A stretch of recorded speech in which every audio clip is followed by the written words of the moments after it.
Player previews. Let's do it. Ezequiel Tovar is the name. He has the potential to win the National League Rookie of the Year award this year. He's got potential to be a Gold Glove nominee. We know it's hard to actually win the award in your first year, but could be a potential nominee. 21 years old. There's a lot to say about Ezequiel Tovar and his potential, not just in the future with this organization, but just in 2023 right here for the Rockies. And I think, at spring training, we asked Bud Black a lot about Tovar, about this young group coming in. And one thing that he said about Tovar, it was he's not variable, he's steady. There's consistency to the human being, and that's comforting to us. And I think that right there, let's be honest, Bud loves his veterans. Yeah. So he doesn't really praise the young guys over the top too much. You get the feeling with Tovar that he sees a guy who is beyond his years on the dime, or at least, on his driver's license. And so I think that that's very comforting for Bud, knowing if I'm going to put him out there at opening day shortstop, I'm not going to have to worry about what's coming next. And of course, they got a little taste of that last year. I think the thing that makes a veteran is the consistency, is the lack of variability. And as you just stated there, from Bud Black's quote about Tovar, you don't have to worry about that variability. He's steady Eddie. He's consistent, and so he's got the veteran qualities. He's going to start on opening day, and as you pointed out to me, that'll make him the youngest opening day starter at any position in Rockies history. 21 years old. Last year he was, I want to say, the second or third youngest player. Youngest position player to ever debut for the Colorado Rockies last year, when he finally got the call up. So he's the third in the lineage now. Tulo, Trevor, Tovar. And let's remember, when Tulo made his debut, and we asked the great Rockies PR team about this, and here's what they said. Tulo was 22 years old, 174 days.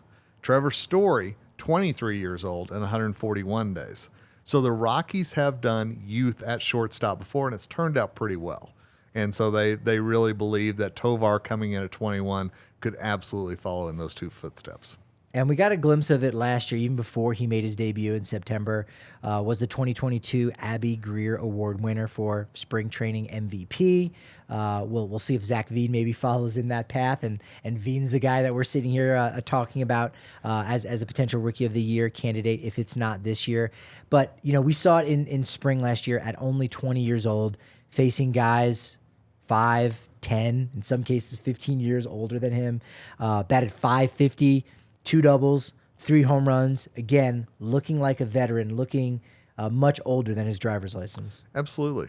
And I think, you look at Tovar, he's already a guy who, let's just say, he's overcome a hardship as well. That groin injury last year really took him out of the running for the futures game. It kept him from really advancing as quickly, I think, as some of us were looking for. But whenever he came back at AAA in those 21 at-bats, after being, sitting out for so long, 333, 391, 476.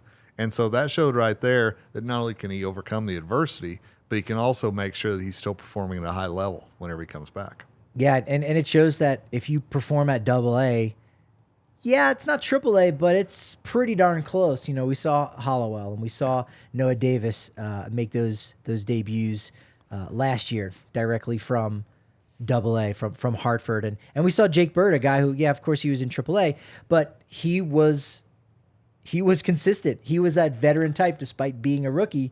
And so Bud said, he's showing me consistency. He's showing me that veteran quality. So we're going to lean on him. So they're going to do that with Tovar. But Tovar's numbers with the Yargoats were amazing. And they haven't done the All-Star game in the minors in a couple years now. But he was hitting .318, 13 homers, 47 RBI in a league that's kind of leans more towards pitcher friendly than hitter friendly. That's a tough league with a lot of those prospects that are in there as far as pitchers are concerned. So he was already flashing that, and as you said, that groin injury just really delayed his debut. It could have been a lot sooner.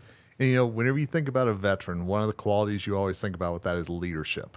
And one thing that I found really interesting, I was talking to Warren Schaefer, who's going to be taking over the infielders, kind of that Stu Cole role this year. But Warren Schaefer said, I want him, Tovar, to be the general out there in the infield. And that's something we're working on. when you play with people like Mac and Rogers and CJ who are really invested in winning, it makes it that much easier for him. But they're wanting him to be kind of that captain of the infield the shortstop is already seen as. So a 21-year-old, yeah, we want you to do everything you're supposed to do, but we also want you to be over these veteran guys too and kind of be their leader. And so I think it'll be real interesting to see how quickly that he embraces that this year. Yeah, that's a interesting story to keep our eye on. Yep. For 2023. He did make his debut last year in September to much fanfare and did it in a historic way.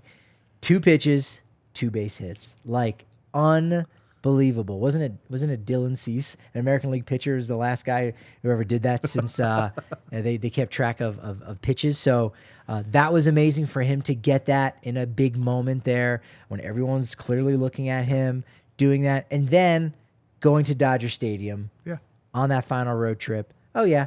Just hitting a home run off of future Hall of Famer Clayton Kershaw. And how cool was it? Because, of course, that's where the Futures game was. How cool was it that he actually went in there and actually showed what he could have done at the Futures game, but it was in the regular season. Good connection on that, yeah. There you go. So let's make some predictions here. Do we think 20 home runs for Tovar? Before this last year, didn't have that kind of pop, but as we know, as guys get older and their man strength will grow into it. I also see Tovar as kind of having that Francisco Lindor frame. Yes. And he's a guy who hits 30 home runs, consistently. So I think that's probably too much to put on him right now. But 20 home runs, I could see it this year for him. Absolutely. I could see that too. And I could see a lot more of the Rookie of the Year consideration coming from what he does on both sides, because we know the glove's already there. So I really think that the glove's going to get a lot more attention this year than what he does at the bat, but there's so much to unlock with the bat moving forward in his career. I'm going to take the non-bold move and just say he'll be a top 3 candidate in the NL Rookie I think of he'll the Year be award. a finalist. Absolutely. Will by the end of the season, will we see him batting towards the top of the lineup? I think so. I think so, because I think you're also going to, and here's another bold thing, I think you're going to see the Rockies actually make some moves at the trade deadline this year. Here we go. If they're in that position.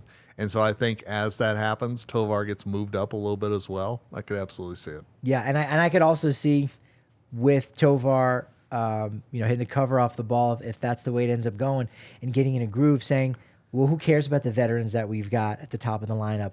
Let's make room for this kid. And someone who's batting second or what have you, you're going to slide down to 5th or 6th, and everyone bumps down because you don't want to impede that growth. And there's going to be a lot of growth, maybe some growing pains. But again, this is a special talent, Ezequiel Tovar in 2023. I'm excited.